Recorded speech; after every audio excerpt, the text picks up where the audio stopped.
Hi, y'all. This is episode 11.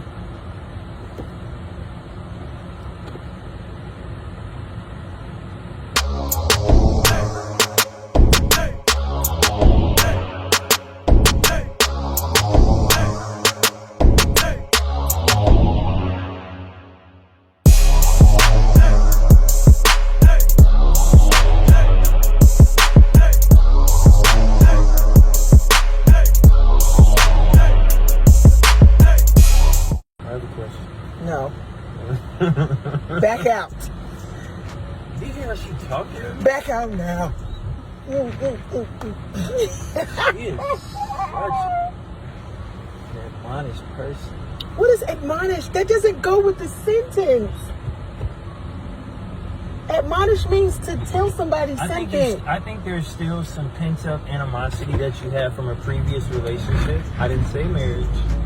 I said from a previous relationship that nobody knows about. I think your phone is connected to the Bluetooth. It's not.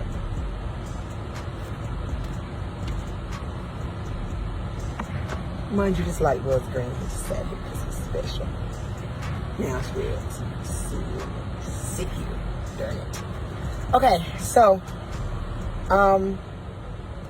we have to chronicle the things that are going on. We're not going to tell you all the details as my husband likes to tell you. But because we're not trying to tell everybody everything, but we will tell y'all some of the things that are going, it's green.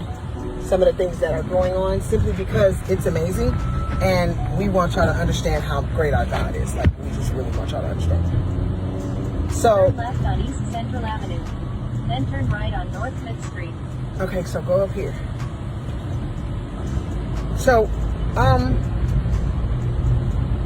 approaching a railroad crossing. We have been having some financial stuff going on. Now, to be honest, the crazy part about it is that our business was doing really well. Make this turn up. right on East Solomon Street. Oh, never mind. Our business has been doing really well up until just recently. Like, just in the last few months, we've been having like some serious financial stuff going on. Like, In just 400 dumb feet, stuff Turn right on North Hill Street. that shouldn't all be happening at the same time, but it is. And so we've been praying and asking God, okay, Lord, what are we doing wrong? Are we not tithing correctly? Are we not, what are we doing wrong? And turn right on North Hill Street. what job are we supposed to be doing? What are we supposed to be working on? And so, as we've told y'all before, we have 750,000 side hustles. We like Jamaicans. Yeah, we have 12 job money. And so, this lately has become our main side hustle. And that is, we'll share it with you guys, Instacart. Instacart has become our main side hustle since last week. Like, we've just been, you know what, we're going to do Instacart. That seems like, babe, the light's green. So confused. So this has become our main side hustle. We're doing really well at it lately, and so we're just Turn right on East Broadway Street. we're just gonna continue to Instacart and do that in between gigs, right? And so we have major bills to pay. We have a major bill to pay. We have, my daughter has cheer. We've got a bunch of bills we got to pay, but we have major bills that we have to pay every week this month. Continue And straight so- for 9 minutes to L.G. Griffin Road. We also do Amazon Flex, and we were going to go do Amazon yesterday, and we were going to make $160. We missed it. We slept through it, like we overslept. The alarm was going off when I woke up. And I'm like, crap, okay. Well, we'll go do Instacart, Lord. You know what? We'll recover the day. We may not make as much, but we'll recover the day. So we did one order, and Eli was like, well, are we going to go out of town? We're going to go to Grubhub. What are you going to do? I was like, okay, let's just stay around the area because we have to pick up the baby at a certain time. We have to go pick up Robin at a certain time. So we're like, well, let's stay in the area. So, okay, cool. We stay in the area. He's in the house. I'm in the car. and I say, okay, we get this $37 order, babe.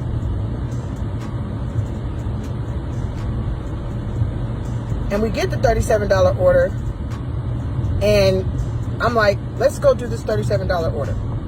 It was like, a $40 order. It wasn't 40. It was like 37. It was close to 40. It was 37 and some change. I called it the $40 order. Because it's $12 too. Maybe. So we go do the order. We get out to we way out to Barnesville. We go do the order, and we get to the gate, and nobody's coming to the gate. Nobody's coming to the gate. So we're like, okay, what's going on? Ringing the bell, we're calling, nobody's coming to the gate. Huge property. The man finally texts back and says, we're coming from the other house. I looked at my husband, I said, other house? Oh my God. I said, that's how I want to live. I want to have more than one house on my property. This, that, and the third. So they pull up in a little golf cart thing, like a Polaris, and he jumps out. And my husband says, if you don't mind me asking, what do you do for work? He says, would you believe I was homeless 9 years ago? So we get inside. To make a long story short, he starts telling us about the goodness of God and how God has changed his life and how he's a millionaire today and how much God has done for him and this, that, and the third. And this isn't for him. This is for God. You know, I'm blessed to be a blessing and blah, blah, blah. And so he asked us, was it okay if we tip you? And we told him what we were going through. You know, we're going through some financial problems. We got some stuff we got to pay for. This, that, and the third. And we out here. I said, we're right where you were last year. We're just before that. And he says, okay. He says, do you mind if I tip you? And I say, well, in my head, I'm going, y'all already did, but okay, cool. So he hands me some cash in my hand, and I look at my hand, I'm like, I started crying. Large sum of money. It's a couple of zeros. I get in the car, and we're leaving, and I'm crying at this point. I get in the car, open it, and it's pretty much enough to cover the bill that we had that was supposed to be due Friday, and we still got some of that money left over.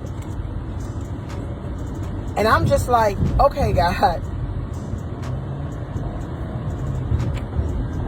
you just really showed out. So we lost 160 and got triple that or double that back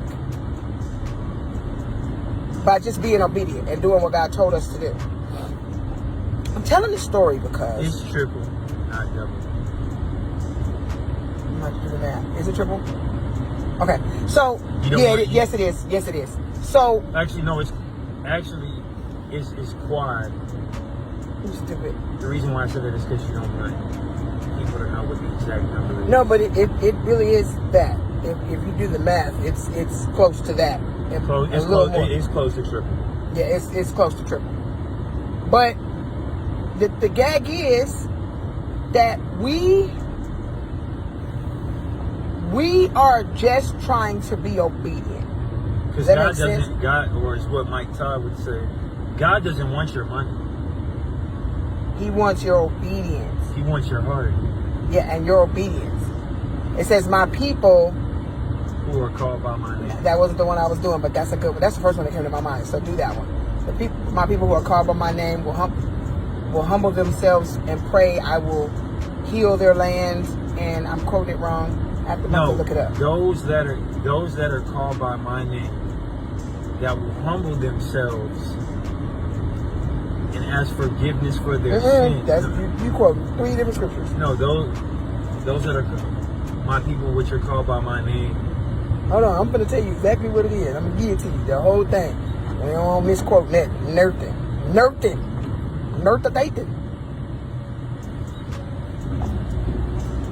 We're not misquoting. Nathan, if my people which are called by my name shall humble themselves and pray and seek my face and turn from their wicked ways, then I will hear from heaven and I will heal their land. And I was literally going to say something else, and that's what came to my head. So when he started saying it, I was like, okay, God, is that what it is? I mean, really, if you think about it. I'm going to tell y'all where to find that one in the Bible. That is 2 Chronicles 7:14. If you think about it, it's like anything in life. It's like, or as the example that I was doing this morning in our bedroom was kind of a realistic way of how God works in an aspect, or one of the many ways of how he works is, let's say you want a new car. The new car is the TV remote.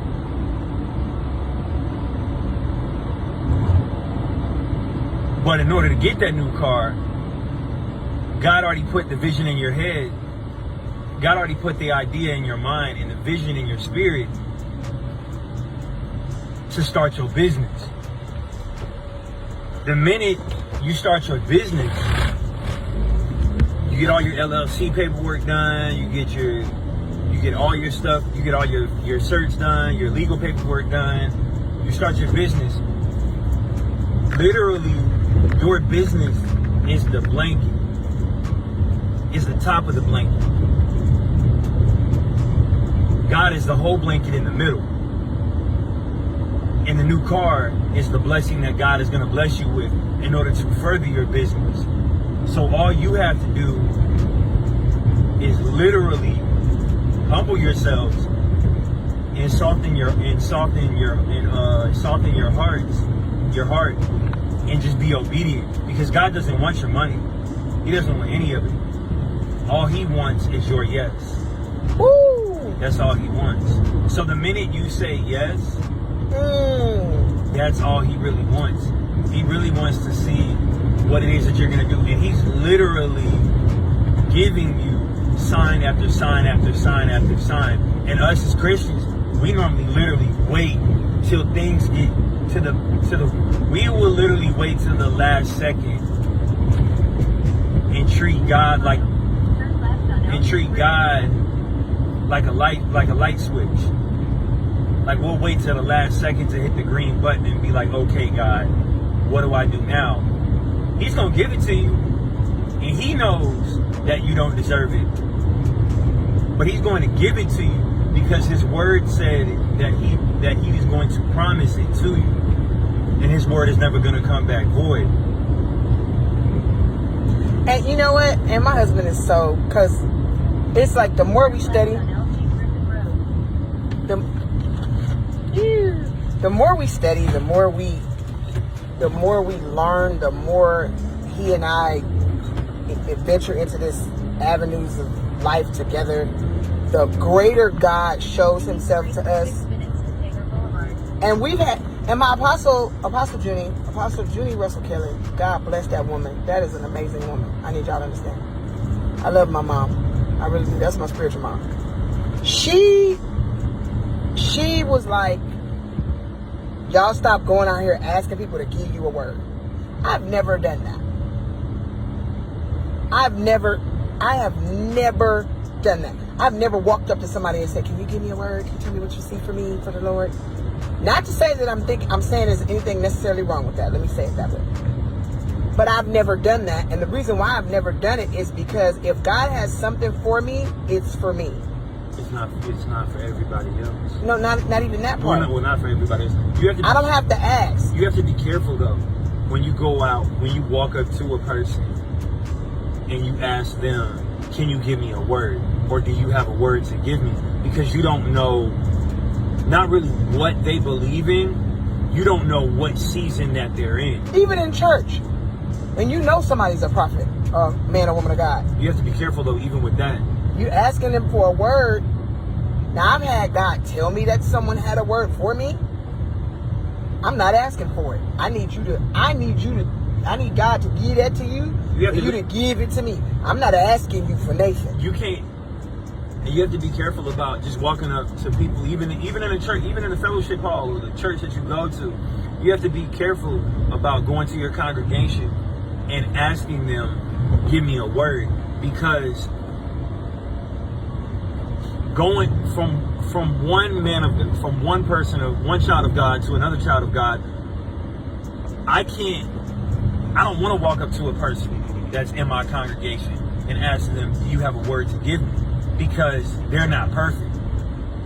So if they give me something that was at the wrong time and I accept it, Right, if it's out of season. and if it's out of season, Right. I've now literally told God, I don't need you for this season. I'm going to take that word and run on it.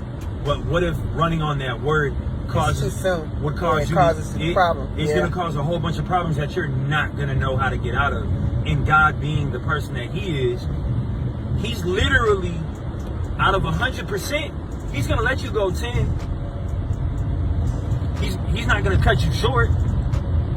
Because if He cuts you short, you're not going to learn the lesson. Right, that part. Because it's a lot of times when people get into stuff before they're supposed to, like before they're ready. A preemptive, not to cut you off.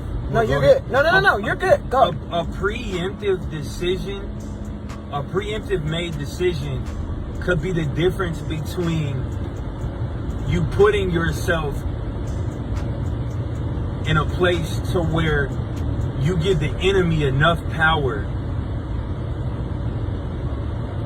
to come in and ruin everything and have you start all over again, or Yeah, it's an or. I heard that one. Go ahead. or it could be to where you expose yourself too soon Ooh-wee. and you're at a crossroads where you've created an enemy within your own self, because now you're battling something that you never really had to battle That you weren't supposed to battle. at all. Because it says with new levels, new devils. So if you go to a level that you're not even ready to be on, and now you're dealing with those devils at that level when you wasn't ready for the devils at the first level, you now have put yourself in a situation where, and somebody else started it, they gave you a preemptive or a premature word, and you done went off on this premature word. So prophets, I admonish you, because as prophetic people, we know. Don't be just handing out information to people, and because you wanna feel like you're giving a word and you got a word every day. It ain't gotta be like that. Let God be the one to give you that.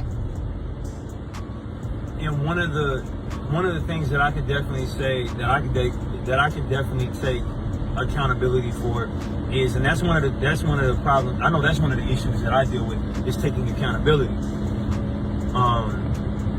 Because I was a master manipulator when I was a kid, and really for me, practicing that taught me how to not take accountability.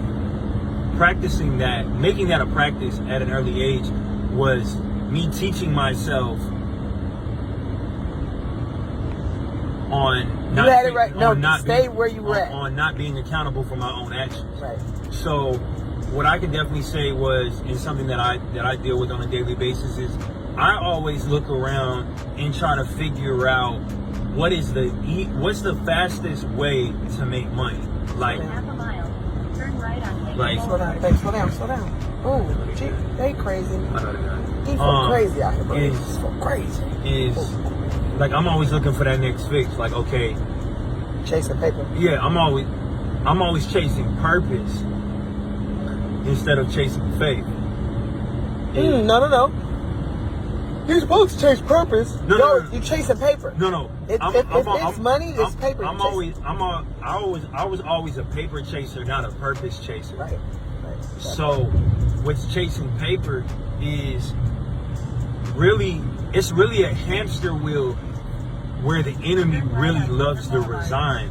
Because if I'm chasing money and not chasing purpose,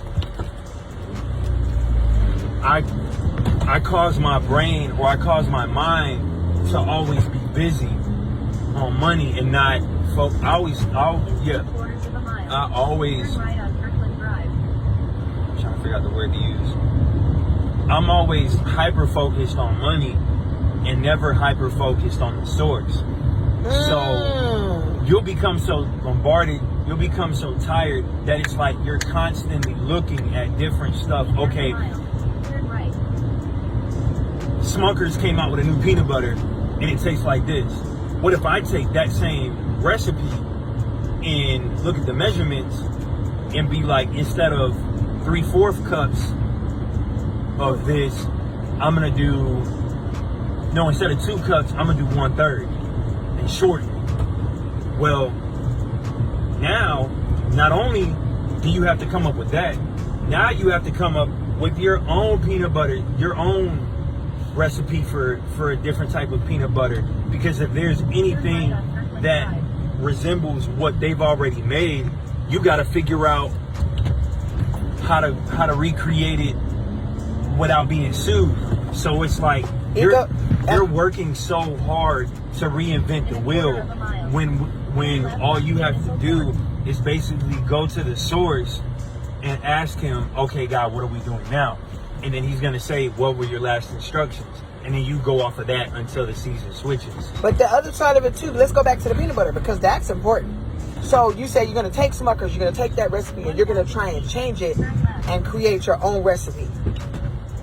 But if you go to the source, which is Smucker's, that peanut butter's already been perfected. It's already been tried. It's already been done. We know it spreads good. If you like crunchy, we know it's just the right amount of nuts in the peanut butter when you spread it on the bread.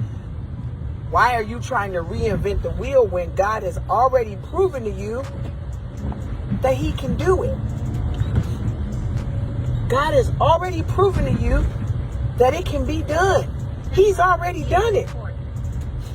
So why are we trying to reinvent? So why are we trying to make our own peanut butter to make a peanut butter and jelly sandwich when God has already done it?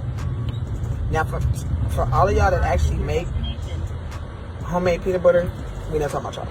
This ain't the same thing. That's an analogy. But 703. So we just so I'm trying to figure out. So the ones in the back. the trunk. This is the trunk. Okay, what about the one bag? The one bag is C. That's the last bag. Okay. So we are so grateful that God has literally shown up and shown out. We have another situation on Friday where we've got somebody offering us money. Now, mind you, the bill that we had to pay was due Friday. We already paid for Friday. So now we're literally ahead. Whatever we're doing now is for next week. And this is what we have figured out. The Bible says the blessings of the Lord add riches and no sorrow. So if it's a struggle, if it's hard, that ain't God. Now you may go through some stuff. Because that's the season that you're basically, and really the season that a lot of people don't talk about is the season of isolation. Whoop. And a lot of people, This man done went somewhere. That's the season you don't want to be in. I promise you don't want to be in that season. If you get hit with 2 seasons of isolation, God finna move. God always gonna move because God is only going to move as fast as we move. Yeah, because people think like it's like he asked me the other day, babe, how long we gonna be in the wilderness? I said, I don't know, but I ain't trying to do but 11 days, which is what they was actually supposed to be in there for. They was in there for 40 years. I ain't trying to do none of that. You don't want to be. We not trying to be in the wilderness too long. It's gonna be in the wilderness for about 4-5 minutes. Learn whatever it is that you're supposed to learn at this level, so that you can go to the next level. Now, mind you, it's new levels. And really, if you think about it, to add to the isolation, the minute you get saved, that's when isolation starts. Because you start. That's if you really trying to embrace your salvation. Because some people get saved and go right back out into the wilderness and live in the wilderness, but saved. No. Not. I'm trying to think. That would be. That's what you call we call it teeter-totter salvation. Ooh. Is what you call that. That's what that is. I did that for a minute. Did you make that up, or did you get that from Apostle Shauna? No, I made that up. You made that one? Yeah, I did that for Shout out to Apostle Shauna Lampton. I did that too. That's his spiritual originator. That's his spiritual mom. I did that for a minute. I did teeter-totter salvation. Like I would ride with God long enough to get what I needed, and then I would put him on the back burner. Ooh. And then when I saw the hill getting thick, I'd pull him off the back and put him on the front. And then when the hill when the hill goes down and it's a flat land, I put God on the back burner. And then I started Teeter-totter salvation. You don't want that. Baby. I promise you don't want that. You want to see Ooh. you want to see something Honorable shit. crazy stuff. Wow. If This man then gave us some greatest of all time little tidbits, little nuggets. Y'all need to be taking notes. My boy right here, this boy right here. Teeter-totter salvation is so crazy to the point of it's for me. I can definitely say, not even. I need y'all to understand. Not even to. That'll preach. He gonna preach that thing. I'm gonna write that down. That man gonna preach that thing one day. Don't be cut high from the camera. Teeter-totter salvation. I'm finna text that to our apostle. It's so crazy. Teeter-totter salvation. It's so. It sound like a book. It's so crazy. Y'all don't understand. Nah, That's it's so crazy with teeter-totter salvation that it's on the level of I like see a book cover. I know for me, and I can only speak Proud for wife me. moment. I can only speak for me. It was on right the there. level of God wouldn't hurt me. He would hurt those that were around me. Like people I call my friends. They'd either get into an accident, they get sick, they get ill, they'd almost die, they pass away. Like when they talk about everything you touch turns into stone, or everything you touch destroys, that's really where teeter-totter salvation would come into play. It was like to the point of I would run myself tired and don't know why I was tired just to keep up an image that I knew I couldn't afford to keep up. Because you go broke being fake. I promise you'll go broke being fake. You will. We gotta deliver these groceries. Okay. We gonna sign off, y'all. This is gonna be a part 2 to this thing right here. No, No, sir. You'll go broke being fake. Because if you really look at it, even outside of the spiritual, let's go physical. If you look at it, the iPhone 12 drops. Not even 4 months goes by. As soon as the release date for the iPhone 12 drops, the 13 right on the back burner. They waiting. They mass producing. So you have to think about it. Like what Mama Junie talked about, the designers, Christian Dior, Dior, Christian Louboutin, Gucci, Louis Vuitton, Zantoni Giuseppe, Ferragamo, Dolce & Gabbana, Cartier, Ralph Polo, Ralph Lauren, Levi, all of them, Off-White. all them. If you look at it, it's so. What is hot at 1 o'clock is going to be what is strong at 1 o'clock in fashion is going to be weak at 2 o'clock in fashion, because they're literally. If I do a black shirt with white stripes and an outfit with the stitch pattern being 3 lefts and 2 right, by the time 2 o'clock rolls around, I've literally created a white shirt with black stripes that's 4 lefts and 1 right. You can't keep up with it. It's physically impossible. Rich people don't even wear designer clothes. Who wears them? Us minorities, black people. Not just us, poor people. Poor people. It's not a color. It's a financial status. If you want to be, because we're always trying to prove stuff to the next man. If you want to be relevant, I'm gonna show you how fly God is. I'm gonna show you how fresh Jesus is. Jesus wore the same outfit day in and day out, and never got old. Same outfit, day in and day out, never got old. Never. Steve Jobs understood the value of money. That's why he wore the same thing. Blue jeans, black turtleneck, and shoes. But nah, y'all, I'm not fooling with this man today. That's really, I'm not fooling with this man today. But that's we gotta go. I'm not fooling with this man today. But that's really we're gonna have part 2. So you have teeter-totter salvation. And you'll go broke being fake. You'll go broke being fake.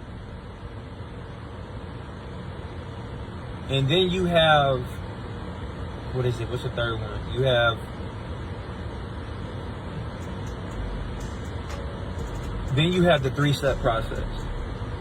I'm not gonna know. You have the ABCs, which is admit you have a problem, believe that you can change. No, admit that you have a problem, believe that you can, believe that you will change, and C. So you have, what's the A word in the Bible? Admit that you have a problem. No, Believe I'm that saying you can like change. you have ABC. So A, what's the word in the Bible that you would use? For the C, No, for the A. admit. Admit. Yeah, admit you have a problem. Believe that you can change, and then change. Yeah, really. It's just a three. So it's admit that you have a problem, believe you can do it, and then change. Yeah. So it's like it's like Christ is like building a house, really. Hey, we gotta go. Okay. We gotta go. With these people But nah, go broke being. You'll go broke being. It's gonna be in the notes. I'm gonna put it all on the screen. You'll go Y'all broke gonna see being it fake. all the stuff he got going on. Cause he doing too much today. I can't even fool with him. I don't even know how I'm finna edit this. I don't even know what I'm finna do It's with a this. lot. It's fun though. I- It is. Bye, y'all. Bye bye.